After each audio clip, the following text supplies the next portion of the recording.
Now for our story. It was one of those rare days in early winter, warm and sunny with a deceptively spring-like quality. Nicholas Dorn, the young writer, and Peggy Douglas had driven over to the little place on Kenmore Hill Road, which Nicholas was interested in buying. He was filled with enthusiasm, full of eager plans for improvements. Now the two young people have parked the car on the driveway which slopes up to the house, have walked down through the garden to the little brook which rambles along at the foot of a little hill and back. This is my favorite spot on the whole place. You know what, Peggy? I was thinking we could level it off here into a terrace and plant a lawn. Make a wonderful place to have meals in the summertime. What do you think? Why, that sounds fine, Nicholas. You could load the food and things on trays in the kitchen, and I'd be the busboy, okay? Sounds like it would work all right.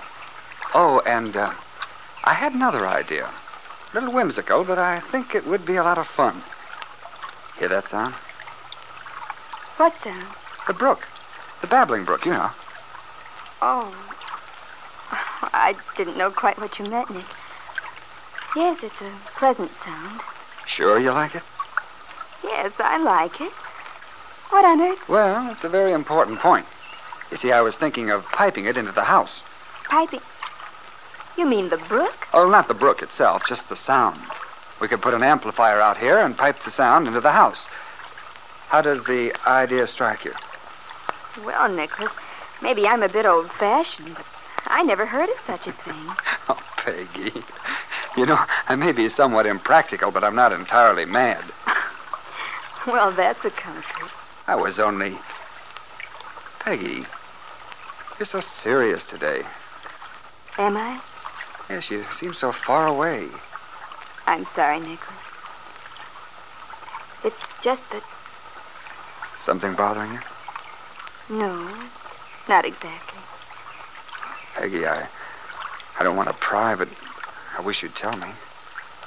Might even be able to help a little in my blundering masculine way. I don't think there's anything to help, actually. I've been thinking about Bill. I see. That man's here again. Business of Bill and his wife is quite a situation. Yes. Of course, for my money, it seems to me Meade was sort of a dope to act the way he did. What makes you say that? I mean, all this routine about not being able to tell you what was cooking just because he'd promised this Kip woman that he'd wait until she came back. Yes, it certainly was a silly way to act. But that's Bill. I'd like to meet this Kit. It comes right down to it, I owe her a vote of thanks. If it hadn't been for her, there wouldn't have been you and me. Oh, Peggy, darling, we're going to have such a good time, you and I. There's so many things we can do. Are there? What sort of things? Oh, for one thing, places we can go. For instance, we can go to Mexico for a few months. Or Alaska. Uh-huh. Later on, we might take a long trip. Go to England, Norway, anywhere we want to. Don't we ever stay home? Oh, certainly. This is our home base, you see. Well, it sounds exciting. But when do you get any work done? Don't worry about that. I'll get my work done. I can work any place. There it is again. What? That faraway expression. If you're a million miles away. Look, Peggy, you know our agreement. If you're upset about this Bill thing, if you want to back out, you should tell me now. Tell me now before it's too late. Well, Nicholas, it's not that I'm upset exactly, but somehow... I think I understand. Now that you know the truth about what happened, you feel rather disturbed, is that it? Yes, Nicholas. I guess that's the trouble. But I want you to be sure now. Certain you have no regrets. None of this clinging wistfully to the past sort of thing. I have no regrets. Really, Nicholas. Oh, let's not talk about it. We know what we're going to do. Let's not keep going over it. I guess I'm not very good company today, Nick. I'm sorry. Shall I take you home? Would you mind, Nick? No, Peggy. We'll go now.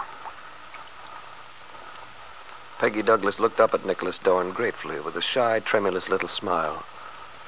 At the same moment, another young couple were just leaving the Wakefield station in Ben Calvert's big black car. Bill Meade had come in on the train from the Army Separation Center a short while ago. He was a civilian now, still feeling rather strange out of uniform. He'd telephoned Kit, his wife, immediately, had told her he'd like to see her, and very shortly Kit had arrived to pick him up. Any particular place you want to go, Bill? No, just someplace where we can talk without being disturbed. Well, suppose we drive till we find a place to stop for a while. Okay. Did you have a nice trip? It was all right. How does it feel to be a civilian again? I'm not sure yet. It's an odd feeling. At present, I feel sort of blank. Well, Bill, if I'm supposed to make small talk, you'll have to give me some help. I can't do it alone. I'm not interested in small talk, Kit. We've got to straighten things out once and for all, so why don't you just stop the car? All right. Yeah, this place looks fine. All right, Bill, here we are. You must have had plenty of time to think things over on the train. Did you reconsider the idea of my living with you at the auto court for 6 months as I offered to? Until we could give it a fair chance? Yes, I did think it over. I thought it through from every possible angle. And? It wouldn't work, Kit. You ought to know that. Should I?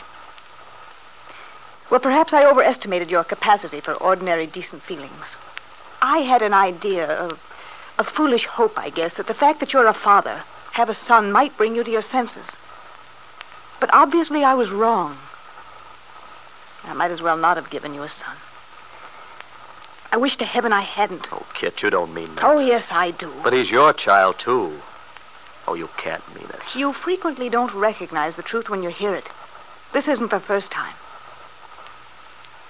The baby might have meant a great deal to me. This way, he only represents a lot of care and trouble.